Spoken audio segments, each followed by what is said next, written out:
یعنی یہ تو بہت ہی ایک عجیب سی وہ ہے کہ بے استغنا. میں تو ہم نے تو بچپن میں ان کے بیانات سنے ہیں بھائی, ان کے بیانات سے متاثر ہو کر ہمیں دین پر لانے میں ان کے بیانات کا بہت بڑا دخل ہے. میں نے حضرت سے عرض کیا, مولانا تاج مل صاحب سے, میں نے ان کو بتایا, میں نے کہا آپ کا ایک بیان میں نے 1993 میں سنا تھا, اور وہ بیان کیا تھا, جب میں نیا نیا مدرسے کی طرف آیا تو مجھے بار بار وہ جو بچپن کے شوق ہوتے ہیں نا, پائلٹ بننا اور انجینئر بننا, ہمیں تو کوئی بھی پوچھتا تھا کیا بنو گے, پائلٹ. کبھی بھی یہ نہیں کہتے تھے مولوی بنیں گے. کسی بچے سے پوچھو وہ کہے گا مولوی بنیں گے, وہ پائلٹ بنوں گا, یہ لش پش. تو میں جب مدرسے کی طرف آ گیا تو وہ سارے پلان ہمارے پائلٹ میں نے اپنی تصویریں بھی کھنچوائی تھی پائلٹ کے, اس ماڑی پور بیس مسرور جو ہے نا ماڑی پور میں, تو وہاں ہم 7 ستمبر کو جا کے پائلٹ کے بیس میں, وہ اس کے ڈریس میں, بیس مسرور میں پائلٹ کے ڈریس میں, ہیلمٹ ہاتھ میں, اور ایسے لش پش بن کے تصویریں. پھر جب ہم دین کی طرف آئے وہ تصویریں ہم نے پھاڑ دیں. کچھ تصویریں کہیں ہمارے رشتہ داروں کے پاس ابھی بھی پڑی ہوئی ہوں گی, ہم نے مانگی دی نہیں, تو وہ پرانی تصویریں سے پائلٹ بنے ہوئے کھڑے ہوئے ہیں جہاز کے ساتھ نا, کہ بنے نہ بنے شوق تو پورا کرو بھائی. تو مجھے بڑا شوق تھا, سب بچوں کو ہی ہوتا ہے. ہم جب مولوی بنے تو سر پہ ٹوپی آ گئی, بالکل ہی کرتا آ گیا بغیر کالر کا, عجیب سا اسٹائل ہو گیا. تو شیطان بہت ورغلاتا تھا کہ چھوڑ دے مدرسہ, چھوڑ دے. اس زمانے میں مدنی مسجد گیا شب جمعہ میں, حضرت مولانا طارق جمیل صاحب کا بیان شروع ہو گیا. اللہ نے بڑا فضل کیا. وہ جو بیان حضرت نے کیا تھا, میں نے حضرت کو بتایا, حضرت اس وقت جو آپ کے بیانات ہوتے تھے بڑے جوشیلے بیان ہوتے تھے. وہ بیان ایسا تھا کہ جب حضرت نے بیان شروع کیا نا تو مجمع جو رویا ہے, دھاڑے مار مار کے لوگ رو رہے تھے. ایسی کنڈیشن تھی, ایسا لگ رہا تھا کہ یعنی کوئی عجیب اللہ کی سکینت آسمان سے نازل ہو رہی ہے. عجیب کیفیات تھی لوگوں کی. شروع میں تو ایسے سکینت نازل ہو رہی ہے, ایسا مجمع پر جو ہے نا سحر جادو ہو گیا, اور پھر جو لوگوں کی ہچکیاں بندی ہیں وہ داڑے مار مار کے لوگ روئے ہیں. بڑا عجیب بیان تھا. اس وقت ریکارڈنگ کے اور ان چیزوں کے اتنا مضبوط سسٹم نہیں تھا. تو اس بیان میں حضرت کہہ رہے تھے کہ بھائی یہ دنیا کی حقیقت بیان کر رہے تھے کہ جو ٹانگا چلانے والا ہے نا وہ بھی کوچوان ہے, اور جو جہاز اڑانے والا ہے وہ بھی کوچوان ہے. وہ بڑا کوچوان ہے, یہ چھوٹا کوچوان ہے, ہیں دونوں ہی کوچوان. تو وہ ایسی دنیا کی نفی کی انہوں نے کہ میرے دل سے وہ, میں نے حضرت کو بھی جب ملاقات ہوئی میں نے کہا حضرت اس بیان میں آپ نے پائلٹوں کی واٹ لگا دی تھی. ایسے ہی میں نے کہا پائلٹ بننے کا شوق کیا ہو گیا کافور.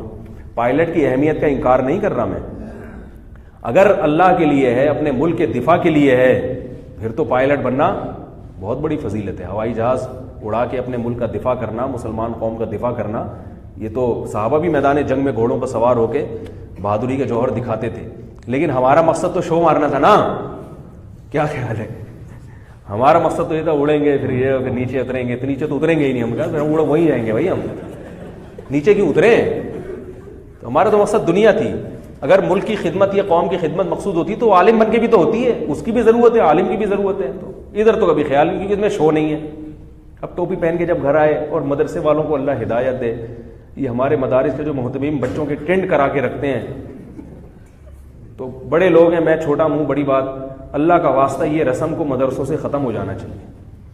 ایک تو اتنا بڑا مجاہدہ کر کے ہم کالج چھوڑ کر, پتلونیں چھوڑ کر, وہ جو شو بازیاں تھیں وہ چھوڑ کر مولوی بننے کے لیے مدرسے میں آئے, پائلٹ کا خواب چھوڑ دیا. ویسے بھی کوئی بننا نہیں تھا, لیکن ایک خواب تو تھا نا انجینئر کا, اور یہ بنیں گے اور یوں بنیں گے. کبھی خیال آتا نیوی میں جاؤں گا. تو یہ ساری چیزیں چھوڑ کر ایک تو وہ ساری وہ جو ٹیشن بازیاں ختم ہوئیں, اور اوپر سے پہلے ہی دن کیا کرا دی, ٹینڈ کرا دی. گھر آ رہے ہیں تو سر چھپاتے پھر رہے ہیں. یہ جو میں بڑے بال رکھتا ہوں نا, یہ احتجاج میں رکھتا ہوں, ورنہ مجھے بڑے بال رکھنے کا بالکل بھی شوق نہیں تھا. دور حدیث میں نے ارادہ کیا اب میں بڑے بال رکھوں گا. اب تو ٹنڈ ونڈ کا ہمارے یہاں دور حدیث تک پھر ٹنڈ کا نظام ختم ہو گیا تھا. بھائی دورے سے پہلے ٹنڈ کراؤ, دورے میں پہنچیں گے تو بال رکھنے کی اجازت. تو جب دورے میں پہنچا تو بال رکھ لیے. جب اگلے سال تخصص میں آئے تو پھر استاذ کا حکم آئے ٹنڈ کرا لو. میں نے کہا اب تخصص کے بعد تو تعلیمی دور, جو اصطلاحی تعلیمی دور ہے وہ تو ختم ہو رہا ہے. میں نے کہا کرا لے بیٹا, اس کے بعد دیکھتا ہوں میں. پھر میں نے بال رکھے, یہاں تک بال کر دیے, تب تو چھوٹے ہو گئے, ادھر تک بال, بہت بڑے بال رکھے. پھر ہم نے کہا احتجاج میں جو ساری کسر نکالیں گے ہمیں ٹریننگ کیوں کرائی. لیکن بہرحال ہم فرما برداری کرتے تھے. آج کل جو ہے نا طلبہ میں فرما برداری نہیں ہے. استاذ نے کہہ دیا کرا دو تو اب سمجھ میں تو نہیں آ رہا ہے, لیکن اب بھائی استاذ ہیں کرا لے یار, اب چھوڑ کیا دلائی. اب بات کر رہا ہوں کہ بھائی یہ بڑا ظلم ہے, ٹھیک ہے, آج کل کے حساب کے لحاظ سے ٹنڈا آدمی کہیں بھی کسی کو بھی اچھا نہیں لگتا. اور دینداروں کے لیے تو زینت ویسے ہی ضروری ہے تاکہ لوگ دین کی طرف آئیں.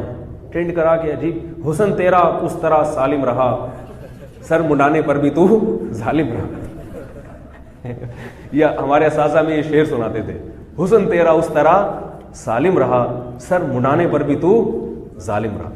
تو میں نے حضرت سے یہ اپنا واقعہ سنایا. میں نے کہا وہ آپ نے جو پائلٹ کی ایسی کی تیسی کی تھی نا, تو وہ پائلٹ سے میری مراد کیا ہے یاد رکھو دنیا کے لیے. باقی پائلٹوں کی اپنی اہمیت ہے, اور کوئی پائلٹ آپ میں سے بن سکتا ہے تو بنے بھائی, ہر شعبے میں جاننا چاہیے. تو میں یہ کر رہا تھا کہ میں تو گیا تھا کہ بھائی وہ بڑے بزرگ ہیں, وہ میری تصویریں ایسی آ گئی, یوں بیٹھا ہوا ہوں, یوں کر کے دیکھ رہا ہوں. وہ عجیب عجیب سی تصویریں آئی ہیں, وہ مارکیٹ میں چلی ہیں. تو میں اتنا بدتمیز الحمدللہ نہیں ہوں کہ بڑے حضرات کے سامنے میں اس طرح سے بیٹھوں. پھر وہ میری بات چیت کرتے ہوئے آڈیو بھی آئی ہے, اس میں بھی ایسا لگ رہا ہے میں ان کو سمجھا رہا ہوں. ایک صاحب نے مجھے فون کیا, آپ کیا ان کو سمجھا رہے تھے؟ میں نے کہا میں کون ہوتا ہوں ان کو سمجھانے والا بھائی.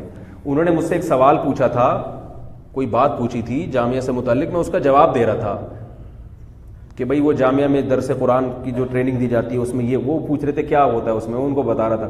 تو وہ ایسا لگ رہا ہے جیسے میں ان کو سکھا رہا ہوں کہ ایسے دیا جاتا ہے درس قرآن. تو وہ آدھی بات آئی ہے نا. تو یہ یعنی وہ ان تصویروں سے آپ دھوکہ نہ کھائیں.